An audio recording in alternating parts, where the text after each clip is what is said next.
welcomes you. So this is the second lecture if we talk about January 2017 paper number 3rd. One lecture we have already delivered. In that lecture we discussed first 25 questions and today we will discuss next 25. The first question is that is question number 26 and it is, in which of the following senses did Marx and Engels ordinarily use the term ideology in German ideology? We know very well this book, the German ideology, basically written by Karl Marx and Engels. The major portion of the book written by Engels. So chapter 5th है mainly, that is written by Marx. The book was written in 1845-46 मान लीजिए, लेकिन इसको कोई publisher नहीं मिला था। इसको छापने के लिए कोई पब्लिशर नहीं मिलता है और कहीं जाके बहुत लेट 1932 में ये बुक पब्लिश होती है। करीबन ये मान के चलिए कि 80 ईयर्स के बाद बुक पब्लिश है, पब्लिशर कोई मिलता है, तो 1932 में ये बुक पब्लिश होती है। And you know very well, marks जो है जब ये जर्मनी से आए थे उसके बाद एंजल के साथ मुलाकात होती है और फिर इनका काम आगे बढ़ता है और दोनों की जो आइडियोलॉजी थी वो सेम थी, काफ़ी मैच करती थी, तो दोनों ने कोलैबोरेशन में काफ़ी काम किया है। अब ये आइडियोलॉजी होती क्या है? आइडियोलॉजी को यदि मैं सिंपल शब्दों में बताऊं कि जो इलीट ग्रुप है जिसका कब्जा है हर चीज़ के ऊपर, वो हर चीज़ अपने तरीके से मॉडिफाई कर लेता है।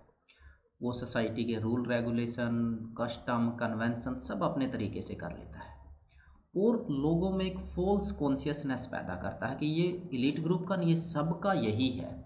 लोगों को लगता है कि ये हमारी ही आवाज़ है, तो that is known as ideology. इस सेंस में वो बात करते हैं जर्मन आइडियोलॉजी में, जो आइडियोलॉजी का कॉन्सेप्ट है मार्क्स और एंजल का। तो in this way option number 1 जो है दैट सीम्स एब्सोल्युटली करेक्ट, कि something that mystifies the actual material condition of the society. जो एक्चुअल कंडीशन है उनको मिस्टिफाई करता है और एक फॉल्स कॉन्शियसनेस जो है क्रिएट करता है, दैट इज आइडियोलॉजी। और ये सारा काम किसका है? जिन लोगों का प्रोडक्शन के ऊपर डोमिनेशन है। We are talking about J.M. Coetzee novel Unravels the narrative of poor man color trying to, ठीक है, वन बाई वन देख लेते हैं। First is disgrace. Disgrace that published in 1999, a beautiful work it is, and we find Professor Lurie, who is a university professor, and he you can say had sexual affair with his own secretary, and then he you can say sexually assault ही कहेंगे बाद में जब बात चलती है। तो वो कौन है? वो आपकी इनकी अपनी एक स्टूडेंट है, उस स्टूडेंट के साथ ये बात होती है और फिर वो स्टूडेंट जब उससे बाहर निकलना चाहती है, छुड़वाना चाहती है अपना पीछा इनसे, तो वो फिर ये बात पूरी एक्सपोज हो जाती है। That brings disgrace for professor Lurie and then he went to his daughter के पास चले जाते हैं and the daughter was raped by 3 man, unknown man. तो पूरी कहानी ये है, इसकी ऑलरेडी हम डिस्कस कर चुके हैं कई बार summary. The second one is Age of Iron. If we talk about Age of Iron that published in 1990, ये वो नोवेल है जिसमें फाइडर दस्तोवस्की मिलते हैं हमें। क्वेश्चन आया था ना एक बार, Fyodor Dostoevsky who is a great Russian novelist, जिनका मेंशन आता है J.M. कोट्जी के वर्क में, that is age of iron and the novel published in 1990। Fyodor Dostoevsky इसमें आते हैं। Waiting for the barbarian it published in 1980। Disgrace के लिए इनको बुकर मिला, ठीक है। Life and times of Michael K, the work published in 1983, और इसी के लिए इनको बुकर भी मिलता है। मतलब he is a novelist who won Booker prize twice, first for life and times of Michael J and second time he got for disgrace. 2 बार बुकर मिलता है, ये भी नोट कर लीजिए आपको, 2 बुकर इनको मिलते हैं, ठीक है। तो life and times of Michael के, यहाँ पर जो माइकल के है जो कि हमारे कैरेक्टर हैं important, he is a servant, ये एक सर्वेंट है और you know his mother was very ill and for that he went to the native place, what kind of problems he faced and at last his mother died। ये पूरी कहानी इसकी है यदि आप पढ़ोगे तो हमारा जो आंसर है वो ऑप्शन नंबर 4 ही है। A poor man of color means black man who try to survive in civil war situation, never taking sides। तो ये कहानी किसकी है? Life and times of Michael K. Next question, that is, which of the following lines of T.S. Eliot is used by Anita Desai as epigraph of her novel Baumgartner's Bombay। T.S. Eliot की कौन सी line है वो? देखिए, Anita Desai who is popular for voices in the city and cry on the mountain, sorry cry the peacock, fire on the mountain, ये सारे के सारे novel किसके? अनीता देसाई के हैं। अनीता देसाई की मेनली बात करें तो आपको 3 नॉवल ज़रूर पढ़ने हैं, मतलब समरी ज़रूर देख लेनी है। First one is that is voices in the city, second one fire on mountain and third one cry the peacock. ये 3 नॉवल ज़रूर देखें। तो if you talk about this one, तो second option, in my beginning is my end, the line has been taken from East Coker. और ये poem जो publish होती है किस कलेक्शन में है? 4 क्वार्टेट्स। टी.एस. एलियट का वर्क है 4 क्वार्टेट्स। तो this is the work by Eliot और ये लाइन जो है एपिग्राफ बॉमगार्टनर्स बॉम्बे के लिए यूज की जाती है। जो बॉमगार्टनर्स बॉम्बे है इसमें जो कैरेक्टर है वो ह्यूगो बॉमगार्टनर। यहाँ पर फर्स्ट वर्ल्ड वॉर जो है ये कॉन्टेक्स्ट में रहेगा। ये जो है ही इज अ ज्यू हु फ्ली फ्रॉम जर्मनी, जो नाजी जर्मनी है, और ये अपने ज्यू का जो कनेक्शन है वो इंडिया के साथ ढूंढता है और मुंबई में इम्प्रिजनमेंट अरेस्ट होता है और after the world war he was released. ये पूरी कहानी इसकी है, मतलब मैंने थोड़ा सा 1-2 लाइन में बताने की कोशिश की है मोटे मोटे तौर पर। This is the story of this novel Baumgartner's Bombay by Anita Desai. ये सारे के सारे वर्क्स ये भी देखने लायक हैं। Love song of J Alfred बफोक, the first work written by Eliot, waste land very popular, published in 1922, full of allusion, general prologue to Canterbury tales. In general prologue, Chaucer uses 10 syllabic line। कुछ और मैं आसपास की बातें आपको बताता हूँ। He used first person narrative। ठीक है जी। अब जो इसमें characters are examples of Christian goodness, वो कौन कौन से कैरेक्टर हैं जो क्रिश्चियन गुडनेस को रिप्रेजेंट करते हैं? उसमें आपका द पार्सन, जो पार्सन टेल है it is in the form of a sermon, and second one is the ploughman जो डाउनग्रेड कैरेक्टर है। ठीक है, तो ये 2 character 2 and 3, option number 3 is the correct answer. इसमें जो बीस्ट फेबल है वो कौन सी है? नान्स प्रीस्ट्स टेल, ये फेबल है। रोमांस नाइट्स टेल है, रोमांस है। और जी जो आपका पार्सन है ये प्रोज में लिखा गया है। तो ये कुछ और इन्फॉर्मेशन है जहाँ से क्वेश्चन टाइम एंड अगेन आता है, तो you should know these facts if you want to crack your NET, very important they are. Next question की तरफ चलते हैं and the question is from Henry fourth part 1, a beautiful play by Shakespeare. Historical play it is. Historical जो English historical play है उनका source Shakespeare का क्या है? वो है आपका होलिनशेड्स क्रोनिका, ये बुक मेजर सोर्स है। जो रोमन प्लेज हैं उनका सोर्स क्या है? प्लूटार्क का जो बुक है lives.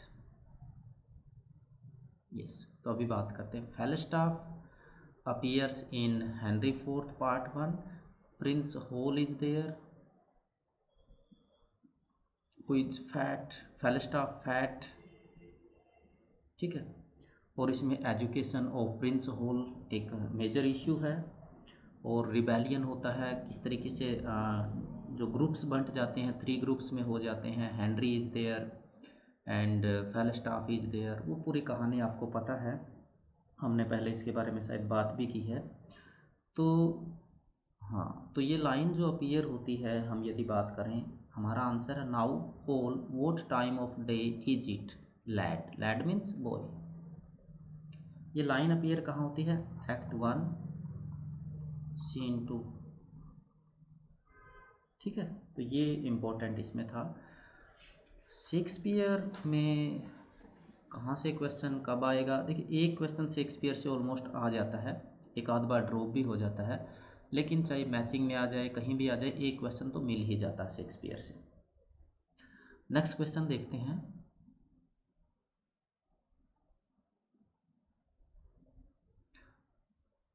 Anna Barbauld, Letitia, Elizabeth Landon, Charlotte Smith, Mary Robinson and Felicia Hemans, ये क्या है, कौन है? देखिए नाम एक भी मेजर नाम नहीं दिया है, मेजर नाम देते तो आप पकड़ लेते।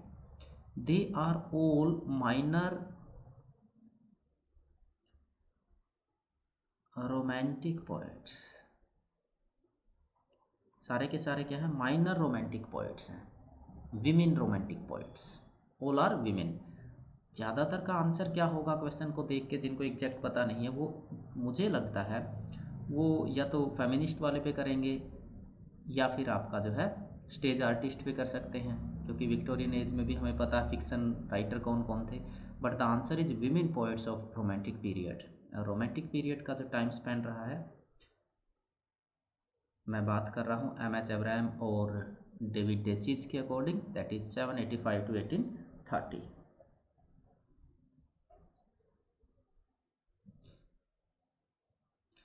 Ray Bradbury has titled one of his short story collections Golden Apples of the Sun। ये लाइन W.B. यीट्स की पोएम से ली गई है, और वो कौन सी पोएम है? First of all, the death of Cuchulain, peacock, song of wandering एजनस, आर बिफोर डॉन।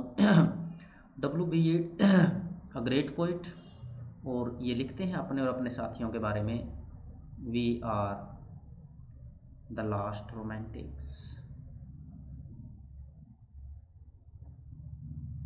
चलिए, he was a great playwright as well as poet, और जो आयरिश जो नेशन है वो इनकी चाहे पोइट्री हो या प्ले हो वो दिखता है। इनके साथ में एनी ग्रेगरे, मॉडगोन, ये नाम भी शामिल हैं। तो हमारा जो आंसर जाएगा the answer is the song of wandering Aengus. और जो कंप्लीट जो लाइन है, last line, the golden apples of sun, और इससे ऊपर की लाइन है the silver apples of the moon, and second है golden apples of the sun. ये लास्ट लाइन है पोएम की। छोटा सा पोएम है, ज़्यादा बड़ा पोएम नहीं है। हाँ, तो ये पोएम है। तो through out the poem he is talking about the romantic imagery, एक पूरा इमेजरी, नेचुरल जो इमेजरी है उसकी बात करते हैं इसमें ये। यदि आप इस पोएम को देखोगे तो W.B. यीट्स का ये पोएम है। नेक्स्ट क्वेश्चन यदि हम देखें तो next question is, yes class चल रही है, थोड़ी देर बाद आ जाना। कितना टाइम? क्लास उनकी है 3 बजे तक। Yes students, please come back again.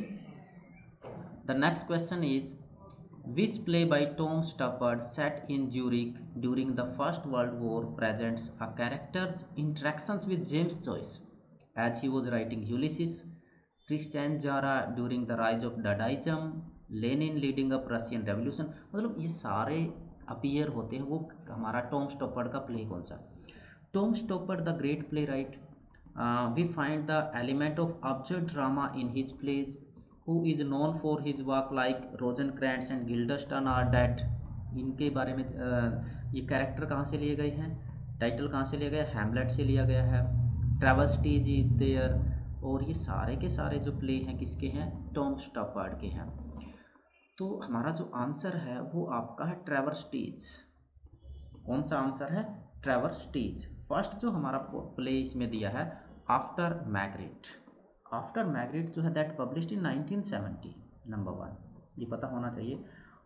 It is a surreal comedy. Surreal, सररियलिज्म आपने सुना होगा, एक मोमेंट था, ठीक है। दूसरा है artist descending a staircase. It published in 1972। Dirty linen, dirty linen जो है इसका पूरा टाइटल है dirty linen and new England found.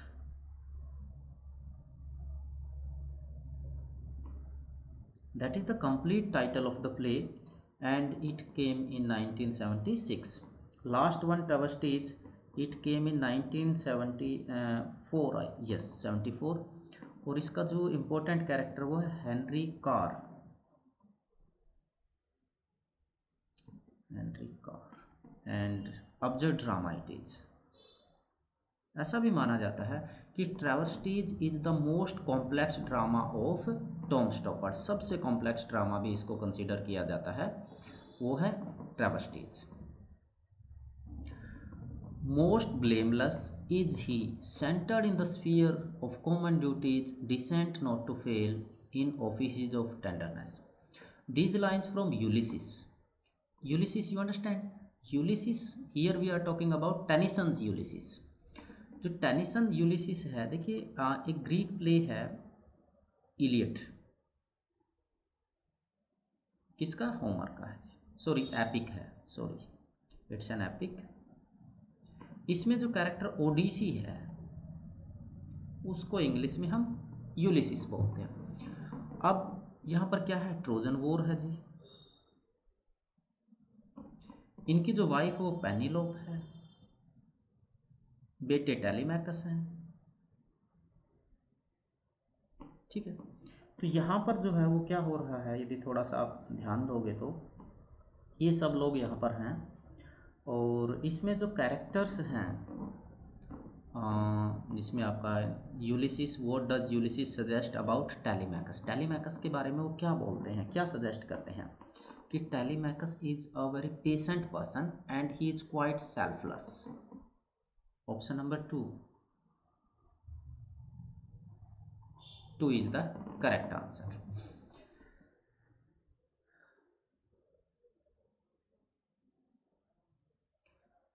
In restoration comedies the following is true except, बाकी सब चीज़ें सही हैं। किसको, restoration comedy, first of all जो रेस्टोरेशन ईरा है 1660 to 1700, स्टार्ट विद इथीर्स, इथीर्स के साथ विलियम वाइचरली और आपके क्या नाम उनका है, कॉन्ग्रीव, जॉन वैन ब्रू, ये मेजर प्ले राइट हैं रेस्टोरेशन पीरियड के। London life of hedonistic young man is portrait, बिल्कुल सही बात है जी। नेम एंड कैप्सुलेट ट्रेट्स, सही बात है, फॉफलिंग, फ्लैटर और ये सारे नाम आपने देखे होंगे। Unchaste women, widows and cuckold scarcely make an episode, oh no, सबसे ज़्यादा यही लोग हैं। ककोल्डिंग एक मेजर ट्रेट है। Widows are there who are having sexual affairs with other man, और अनचेस्ट वीमन जो है ये तो है ही उसमें, if someone is having extra marital affairs तो दैट वुमन, और वुमन है तो अनचेस्ट, और मेल है तब भी उसकी भी यही बात करेंगे, ये तो भरा पड़ा है इसमें। और हीरोइन सी का यस यस यस, तो option number 3 is the correct answer. ये ट्रेट नहीं था, बाकी सारे की सारी ट्रेट वहाँ पर मौजूद थी, इट मीन्स, तो option number 3 is the correct answer. और इसमें एग्जाम्पल्स के तौर पर the plain dealer, man of mode, way of the world, और कुछ और प्लेज जो इम्पोर्टेंट है जो मुझे ध्यान आई, मैंने अभी नाम उनका लिया है। What happens to the character boy at the end of Luigi Pirandello the play six characters in search of an author? Very beautiful play it is. Actually थोड़ा सा यदि आप इंटरेस्टिंग प्ले है कि एक डायरेक्टर जो है स्टेज करने जा रहे हैं एक प्ले को और 6 लोग आते हैं.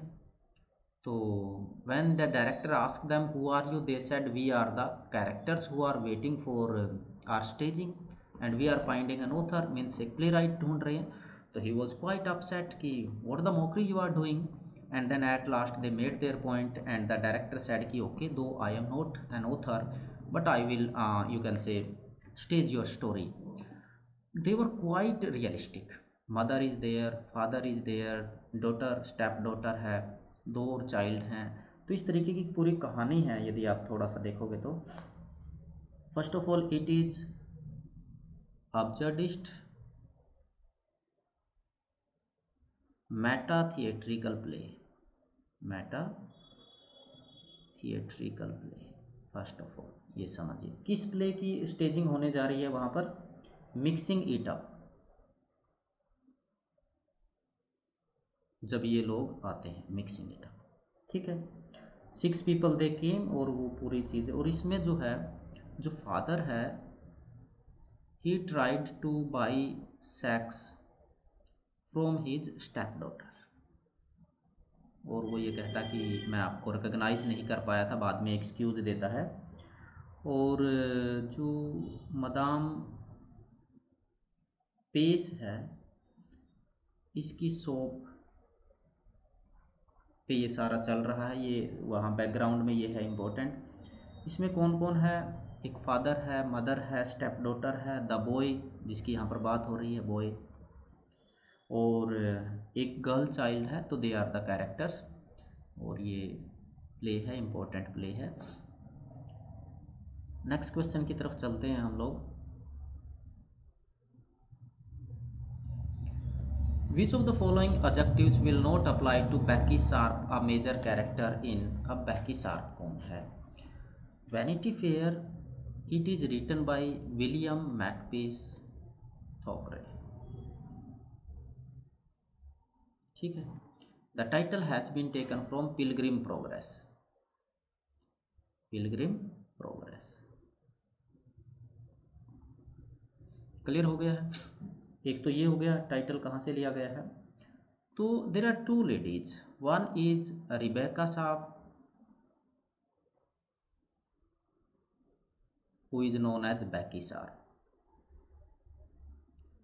She is quite intelligent.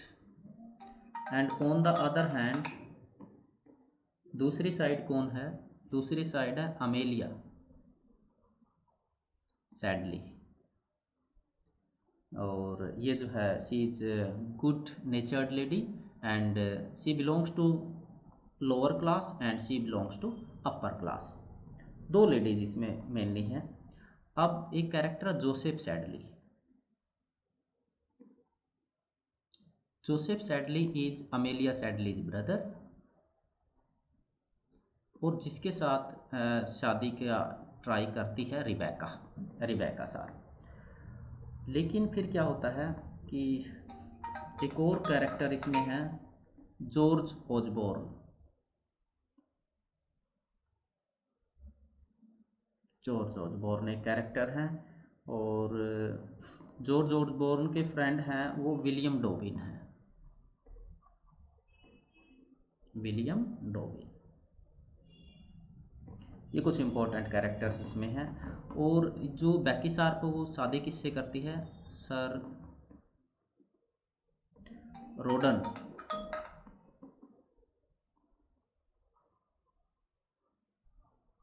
Sir रोडन इनसे शादी करती है. तो मोटी मोटी मैंने आपको बताया है. इनमें से कौन सा एम्बिशियस, एनर्जेटिक, स्कीमिंग, वेलबोर्न. तो ये तो ऑटोमेटिकली आंसर हो गया. शी वॉज नॉट वेलबोर्न, मतलब एक लोअर क्लास फैमिली में पैदा हुई थी. बाकी सारी क्वालिटी उसके अंदर थी. एनर्जी था, स्कीमिंग, एम्बिशियस, इंटेलिजेंट, वो सारी क्वालिटी उसके अंदर थी. तो it means that option number 3 is the correct answer. Next की तरफ चलते हैं. Which character in Anton Chekhov's play the cherry orchard first suggest the selling. अब होता क्या है थोड़ा सा देखें. In this play Ranevsky is there, और उनका एक पूरा स्टेट है, घर है जिसमें एक ऑर्चर्ड है, cherry orchard. It is their ancestral cherry orchard. Now they are in debts. जो लेडी रेनवेस्की है वो जो है she is in Paris now for last 5 years, and there she met her daughter, and daughter also came to know about the poverty, and daughter discussed this poverty with her friend वर्या। वर्या के साथ उसकी discussion भी होती है इस बारे में। दूसरी तरफ जो कैरेक्टर है लोपाकिन, ये कौन है? लोपाकिन जो है ये फैमिली फ्रेंड है, एंड ही सजेस्ट रेनवेस्की कि आप और कुछ नहीं है, आपको ये बेचना पड़ेगा। या वो एक और ऑप्शन उनके सामने रखते हैं कि मैं आपको लोन दे सकता हूँ। आई थिंक 3000 पाउंड की वो बात करते हैं, if I am not wrong, कि यदि आप ऑक्शन में ये ख़रीदना चाहते हो घर, तो मैं आपको इतना लोन दे सकता हूँ। एक और ऑप्शन देते हैं कि आप यहाँ पर कुछ बिजनेस करिए, कुछ वो दुकानें वगैरह कुछ ऐसा बताते हैं कि जिसका आजकल ट्रेंड है, उससे कुछ पैसा बनेगा, लेकिन वो डिक्लाइन कर देते हैं। At last the state was auctioned, और वो स्टेट ऑक्शन का जब टाइम आता है तो उसमें लोपाकिन और ये लोग काफ़ी देर बाद आते हैं, और जो रेनवेस्की है उनको काफ़ी डर भी लग रहा होता है, और लास्ट में ये लोपाकिन ही उसको खरीद लेते हैं। लेकिन ये कोशिश, इनकी कोशिश क्या है, वो चाहती हैं लेडी कि कुछ भी हो ये चेरी ऑर्चर्ड नहीं कटना चाहिए। And in the end of the play we find that cherry orchard was already destroyed, मतलब उसको काटा जा रहा है। तो दिस इज़ द प्ले। मोटे मोटे तौर पर मैं आपको यदि बताऊं तो ये एक मोटे मोटे तौर पर ये प्ले आपका है। इसमें दुन्यासा, यासा, याफिकोदो, ये कुछ और कैरेक्टर है, सर्वेंट्स हैं ये सारे के सारे। मैं रिपीट कर देता हूँ, Dunyasha, Yasha and Yepikhodov, they are servants and they are in love triangle. ये इम्पोर्टेंट है। तो हमारा जो आंसर है ये लोपकिन है, ठीक है। और उसके बाद हम नेक्स्ट क्वेश्चन की तरफ बढ़ते हैं। हाँ, ये मैगजीन्स हैं। देखिए एक क्वेश्चन मैगजीन से पक्का हो, टाइम एंड अगेन यही मैगजीन पूछी जा रही है। टैटलर है, स्पेक्टेटर है, रैमलर है, दो तीन तो ये पक्का। इसमें जेंटलमैन्स मैगजीन आ गया, कई बार इगोइस्ट आ जाएगा, इंग्लिश रिव्यू आ जाएगा, यही आएगा। तो Tatler we know very well, it was started by Addison, who introduce the character of Roger de Coverley, ये भी नोट कर लीजिए, पेपर में आया था। ये स्टार्ट होती है 1709 में। स्पेक्टेटर भाई सॉरी, ये स्टील का है, ये स्टील की है, और रोजर डी कावर्ली ये एडिसन का है। ये आती है 1711 में, Edison. The gentleman's magazine, if you talk about gentleman's magazine, तो जेंटलमैन्स मैगजीन स्टार्ट होती है वो 1731 में। रैमलर जो डॉक्टर सैमुअल जॉनसन का है, इट स्टार्टेड इन 1750। तो ये पहला ही आंसर है, सही दे रखा है इन्होंने क्रॉनिकल ऑर्डर में ही। तो हमारा आंसर चला जाएगा option number 1 is the answer. Next question है, who identified strangled articulatedness as a theme in Canadian writing. Canadian writing में ये किसका थीम है? Margaret Atwood, a great novelist, Michael ओदांत ji, diasporic author who represent Sri Lankan diaspora in Canada, Northrop Frye, जिनका काफ़ी वाक है, mythology के ऊपर वाक है, इनका एक वाक है जो याद क्यों नहीं आ रहा, बहुत ही फेमस वाक है, और जोए कोगावा। तो हमारा जो आंसर रहेगा वो आपका रहेगा that is Northrop Frye. Northrop Frye, strangled articulatedness, Canadian writing major theme. Identify the gynocritics. Gynocriticism a term propounded by Elaine Showalter. Term किसने propound किया था? एलन सोवाल्टर ने किया था। इसमें तो कोई दो राय है ही नहीं। और जी Elaine Showalter a literature of their own, ये बहुत ही फेमस इनका वाक है। और इसमें गाइनोक्रिटिक्स कौन है? Who want to develop a particular literary style for the ladies. Female का अपना एक स्टाइल हो।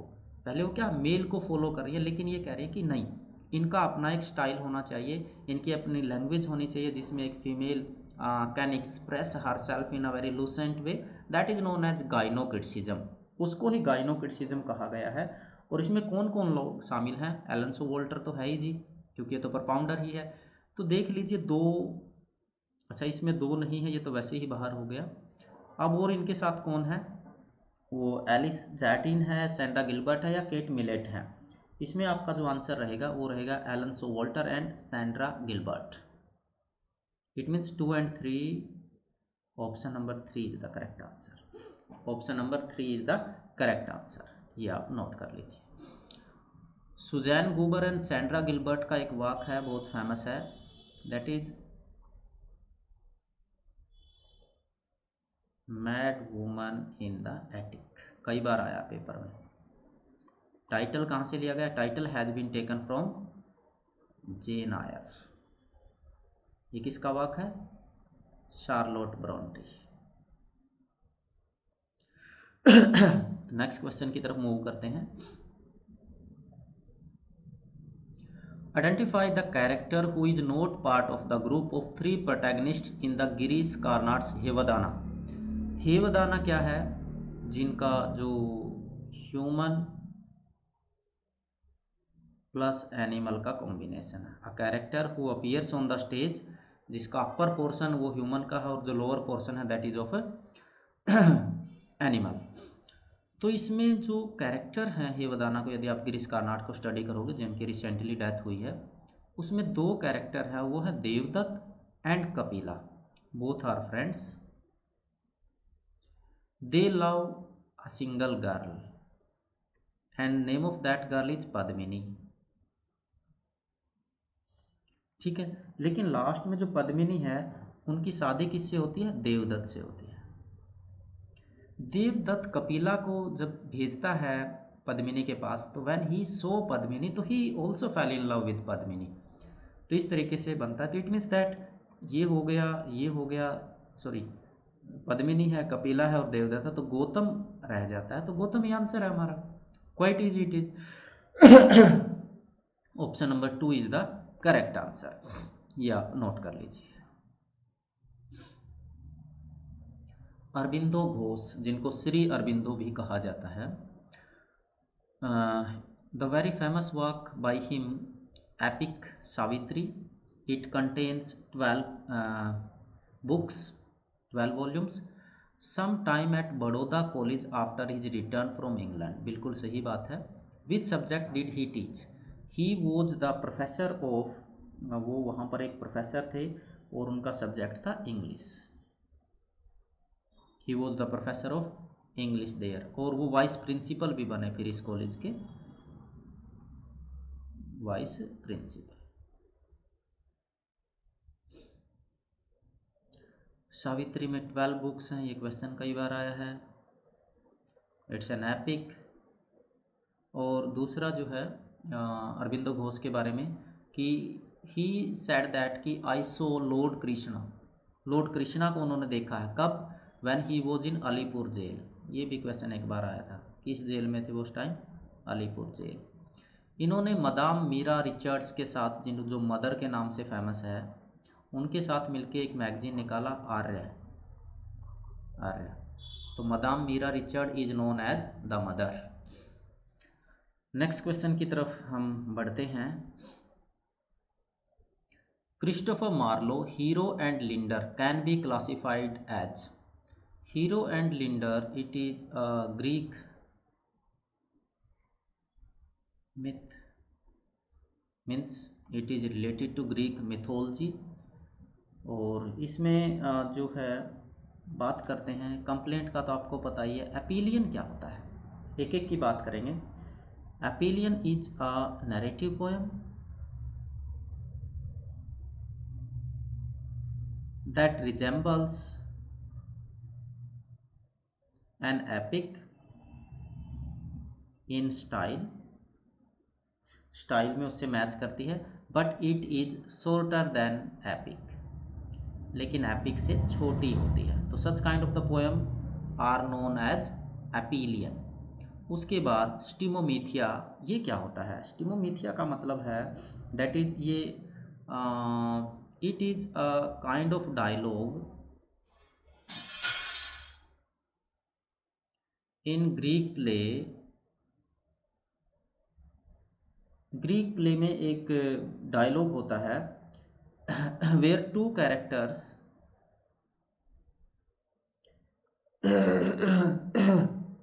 Speak alternate lines. एक लाइन वो बोलेगा, एक लाइन वो बोलेगा, वर्स में बारी बारी से बोलते हैं ना, एक एक लाइन करके बारी बारी से बोलते हैं, तो वो होता है। और it is used as a stylistic device in in Greek plays, तो that is known as stichomythia मीथिया सॉरी। एंड पेस्ट्रियूल, पेस्ट्रियूल क्या होता है? It is a conventional form of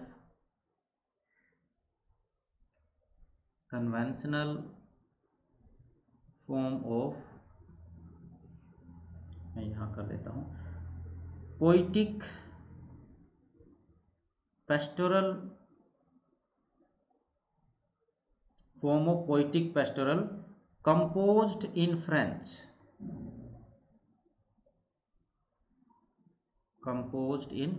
that is known as pastoral। इसको क्या बोलते हैं? पेस्ट्रियल बोलते हैं। ठीक है, अब हीरो एंड लिंडर क्या है हमारा क्वेश्चन है। तो इट इज एपीलियन कि this poem had the quality of epic but it's size is shorter then that of the actual epic. ये हीरो एंड लिंडर है, मार्लो का है, क्रिस्टोफर मार्लो का।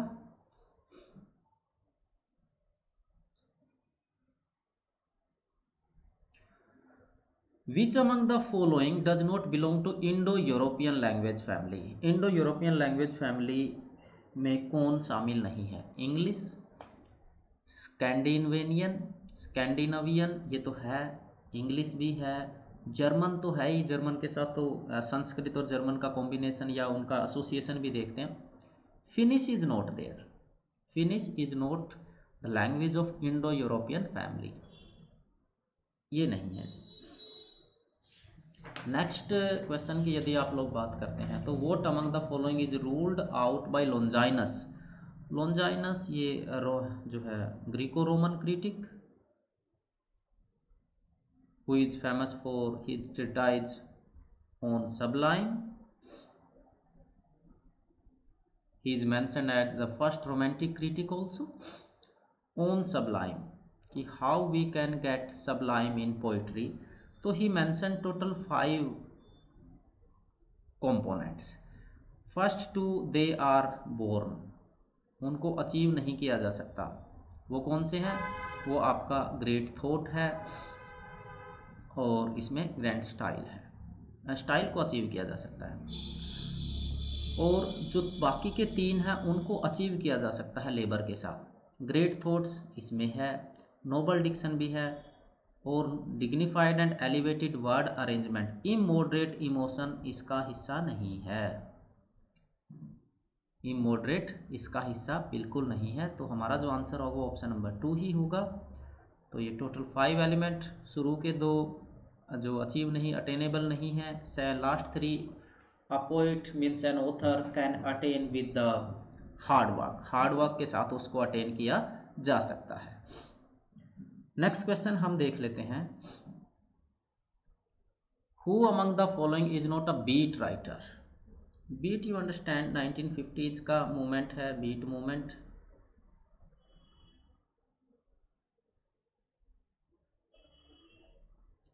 Beat movement, lost generation, Harlem renaissance, इनकी हम काफ़ी time बात कर चुके हैं अच्छे तरीके से। इसमें जो जैक करवैक है और एलन गिन्सबर्ग है, ये बड़े ना। गिन्सबर्ग का एक पोएम है होलो,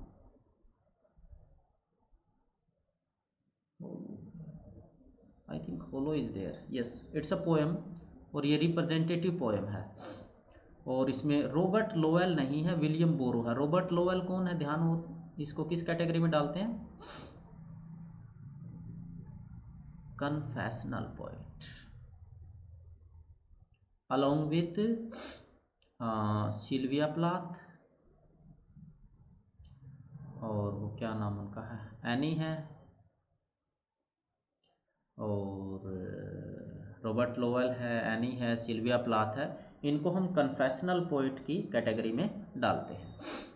बाकी ये सारे क्या हैं, ये आपके बीट मूवमेंट से रिलेटेड हैं। जैक केरवाक ने ही इस टर्म को इंट्रोड्यूस कराया था 1948 में, beat movement. This was a masque written by Ben Jonson. Masque तो आप समझते हैं ना, जैसे जॉन मिल्टन का है Comus 1637।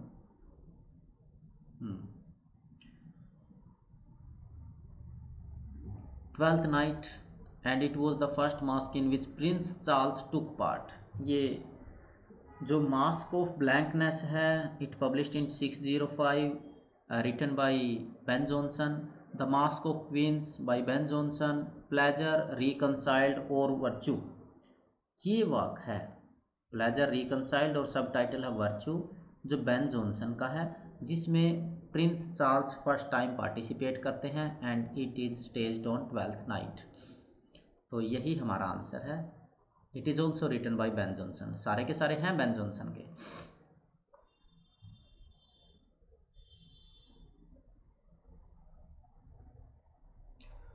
Elizabeth Bishop poem are best remembered for their. Elizabeth Bishop जो है, Elizabeth Bishop is an American poet.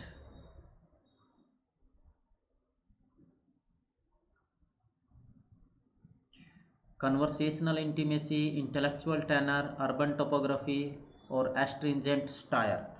Basically she is known for her conversational intimacy in her poems. ज़्यादा बड़ा नाम नहीं है। We find conversational intimacy. If you talk about America, और बड़े नाम की यदि बात करें, फीमेल की यदि बात करें, तो उसमें हम, और एग्जाम के पॉइंट ऑफ व्यू से भी बात करें, तो that is Emily Dickinson.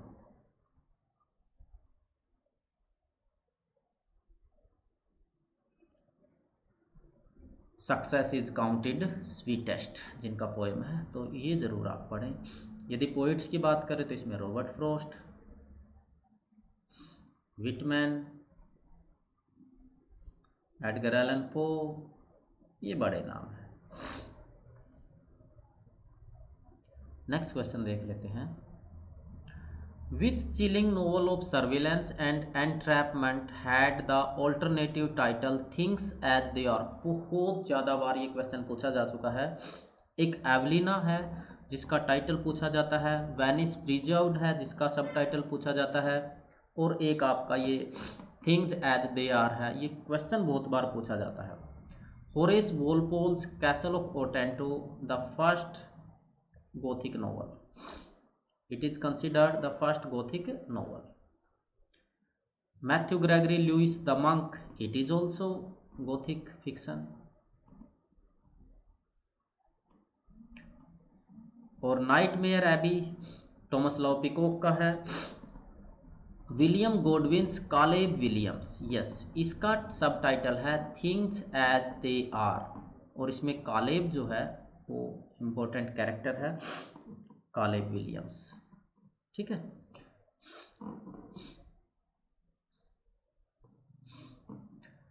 My last duchess is a beautiful dramatic monologue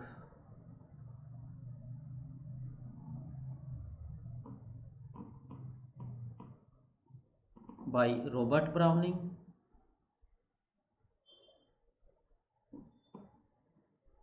it is considered the most beautiful dramatic monologue. अब ड्रामेटिक मोनोलॉग क्या होता है? Dramatic monologue means where there is a narrator and through that narrator only we come to know about the presence of the other character, but it is the narrator who tells us or who represent the other characters also. We do not find any direct involvement of those characters. अलग बाकी के characters का पता चलता है, लेकिन उन narrator के जरिए पता चलता है, एक्टिव पार्टिसिपेशन उनका नहीं होता है। इसमें क्या है कि someone has come to the duke, और वो किस काम के लिए आया है, शादी के बारे आया है। The Duke is a widower, और उनकी जो लास्ट डचेस थी, जब वो रूम में बैठे हैं, पोर्ट्रेट लगा हुआ दीवार पे, और उस पोर्ट्रेट की तरफ इशारा करके बताते हैं पेंडोल्फ को कि ये जो है she was my last duchess, and then he mention the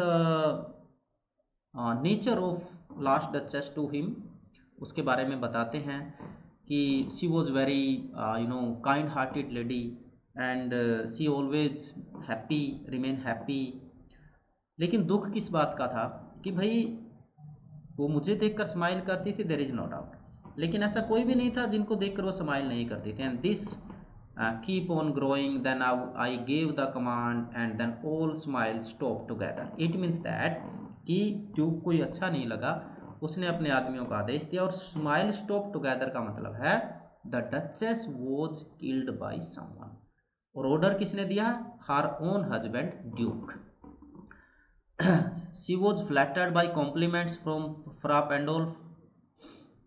She enjoyed the sunset as much she enjoyed her husband's favor. Yes. She wouldn't listen to her husband. No, ये गलत बात है, वो सुनती थी। She was equally grateful for all acts of kindness. Yes. तो इतनी अच्छी लेडी थी, और उसको वो जो है किल करवा देते हैं, और अब नया जो आया है रिश्ता, उसको वो समझा रहे हैं ये सारी चीज़ें। तो this is considered the most beautiful dramatic monologue written by Robert browning.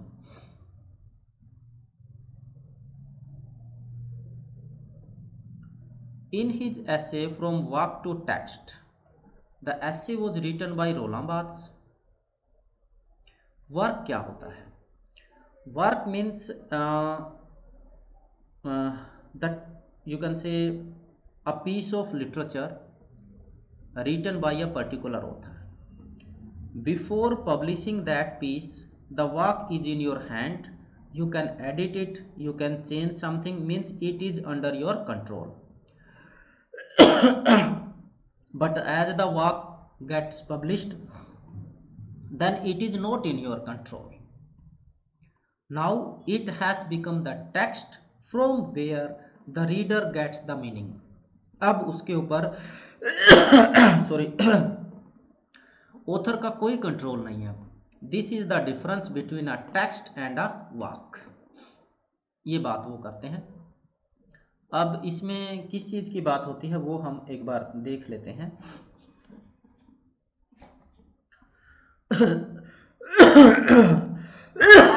Sorry, text is singular, सवाल ही पैदा, ये तो बात बोलते ही नहीं है। बात वो डेथ ऑफ द ऑथर में भी कहते हैं कि it is not the authorial god, एक सिंगल वॉइस नहीं है theologically. The text can be held in the hand, the text is held in language, the text is methodological field. ये दोनों बात सही है, ये हैंड में नहीं है, हाथ में नहीं है। तो it means option number 3 is the correct answer, that is the answer. Next question देख लेते हैं। सीमस हीने, a Nobel laureate who won Nobel Prize in 1995, he belonged to Ireland. A poem is there, Digging.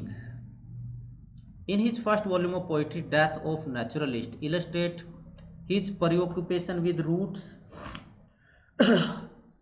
his obsession with Irish legend and folklore, his respect for the natural world of framing community, and his displaced vacation of digging with a pen.